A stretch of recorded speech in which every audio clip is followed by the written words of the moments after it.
वृंदावन में तपस्वी छावनी अयोध्या के पीठाधीश्वर जगत गुरु परमहंस आचार्य जी महाराज द्वारा योगी आदित्यनाथ को पुनः मुख्यमंत्री बनाने के उद्देश्य से लिया गया 1008 हवन यज्ञ का संकल्प मंगलवार को धर्म नगरी वृंदावन में पूरा किया गया। सुनरक रोड स्थित महेश्वर धाम में त्रियुगिनी नारायण अखंड धूनी पर आयोजित हवन यज्ञ में जगत गुरु परमहंस आचार्य जी महाराज, महेश्वर धाम के पीठाधीश्वर आचार्य महामंडलेश्वर महंत धर्मेंद्र गिरी गोस्वामी, जानकी भवन ज्ञान गुदड़ी पीठाधीश्वर महंत रामदास जी महाराज एवं अन्य संतों के साथ वैदिक मंत्रोच्चारण के मध्य हवन कुंड में पूर्णाहुति देकर संकल्प सिद्धि की कामना की। पत्रकारों से मुखातिब हुए परमहंस आचार्य महाराज ने कहा कि भाजपा देश हित में काम कर रही है, इसमें सभी को सहयोग करना चाहिए, इसलिए उन्होंने 1008 हवन यज्ञ किए हैं।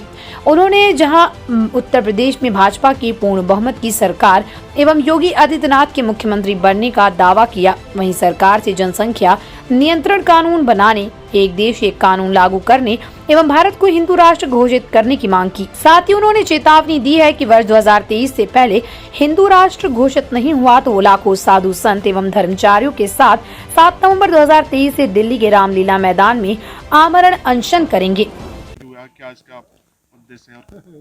माननीय योगी आदित्यनाथ जी को दोबारा मुख्यमंत्री बनाने के लिए हमने 1008 हवन कराने का संकल्प लिया था, जिसकी आज यहाँ श्री धाम वृंदावन महेश्वर धाम में पूर्णाहुति की गई है। और चूंकि भारतीय जनता पार्टी जो है देश हित में काम कर रही है, तो आवश्यक है कि सब लोग जितने भी देश प्रेमी हैं सब लोग इसमें सहयोग करें। और आज हम सब साधु संत जो है ये इसको क्लियर कर देते हैं कि भारतीय जनता पार्टी पूर्ण बहुमत में आ रही है और योगी जी दोबारा मुख्यमंत्री बनेंगे। और साथ ही साथ में आगे हम लोग उम्मीद करेंगे कि योगी जी जो है तो तुरंत आगे इस पर पहल करें कि जनसंख्या नियंत्रण कानून, 2 बच्चों की जो है नीति लागू हो और एक देश एक कानून समान नागरिक संहिता लागू हो और भारत हिंदू राष्ट्र घोषित हो। क्योंकि दुनिया में 204 देश हैं, 157 जो है ईसाइयों के हैं, 57 मुसलमानों के हैं, एक यहूदियों का इजराइल है, लेकिन हिंदुओं का एक भी देश नहीं है। तो कम से कम ऐसा ना हो कि जिस तरह से 1990 में कश्मीर में जो घटना घटित हुई, अगर पूरे देश में ऐसी स्थिति पैदा होगी तो हिंदू को कहीं मुँह छिपाने की जगह नहीं है। और देश का बंटवारा भी हिंदू मुसलमान के नाम पर हुआ था, और जब पाकिस्तान बांग्लादेश इस्लामिक राष्ट्र बन गया तो हिंदुस्तान हिंदू राष्ट्र घोषित हो। इसके लिए सरकार बनते ही इस पर जो है विचार किया जाना चाहिए। नहीं तो हमने राम मंदिर के लिए आंदोलन किया है, हमने जो है हिंदू राष्ट्र की हमने शुरुआत किया है और ज़रूरत पड़ेगी तो इसके लिए आमरण अनशन भी करूंगा। हमने घोषणा भी किया है कि 2023 के पहले सेंट्रल गवर्नमेंट भारत को अगर हिंदू राष्ट्र नहीं बनाती है तो 2023 7 नवंबर को दिल्ली के रामलीला मैदान में लाखों की संख्या में साधु संत धर्माचार्य अन्न जल का परित्याग करके वहाँ आमरण अनशन करेंगे। एक बार जो है तो कांग्रेस काल में जब इंदिरा थी तो उस समय 7 नवंबर 1966 को लोग पार्लियामेंट के सामने गए थे जब इंदिरा ने गोलियों से भुनवा दिया था। अब राष्ट्रवादियों की सरकार है, मोदी जी की सरकार है, तो हम लोग 7 नवंबर 2023 को फिर दिल्ली कूच करेंगे और उम्मीद है कि मोदी है तो मुमकिन है। जो नामुमकिन था वो मुमकिन हो गया। आर्टिकल 370 35 ए मोदी के अलावा किसी माई के लाल में ये ताकत नहीं थी जो हटा सकता था। लोग कहते थे कि ये इम्पॉसिबल है, लेकिन इम्पॉसिबल पॉसिबल हो गया है। आज राम मंदिर बन रहा है।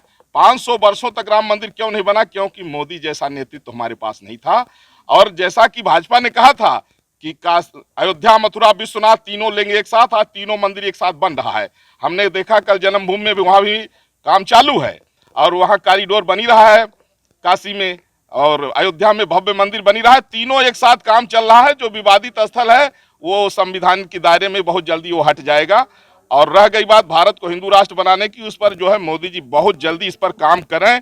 और जनसंख्या नहीं, जब एक आदमी जो है 12 बच्चा, 18 बच्चा, 40 बच्चा पैदा करेगा तो बेरोजगारी कैसे दूर होगी? जमीन हमारी उतने जमीन नहीं बढ़ रही है, अब बच्चे एक एक आदमी 40-40 पैदा कर रहे हैं। लोग कहते हैं ये बच्चा अल्लाह की देन है और बेरोजगारी मोदी की देन है।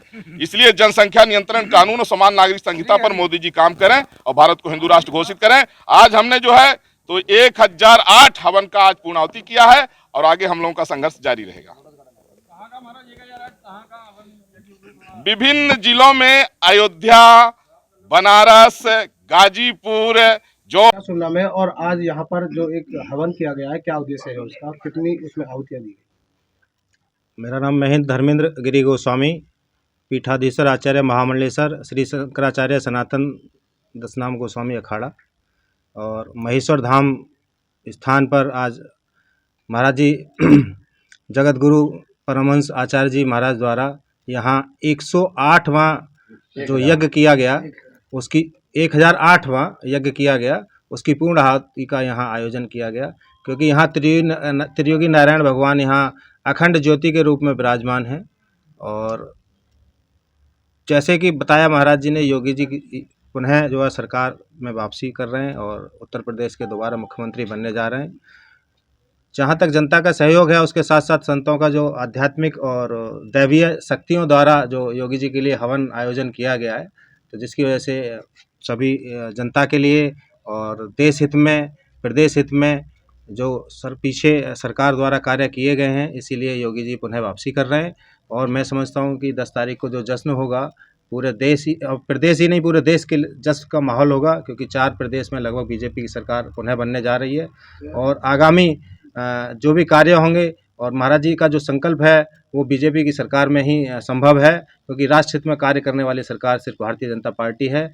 और महाराज जी का जो संकल्प है हिंदुस्तान को हिंदू राष्ट्र घोषित करने का, इसका लक्ष्य हम अगले साल तक हासिल करके रहेंगे। ये सभी संतों की ऐसी मनोकामना है।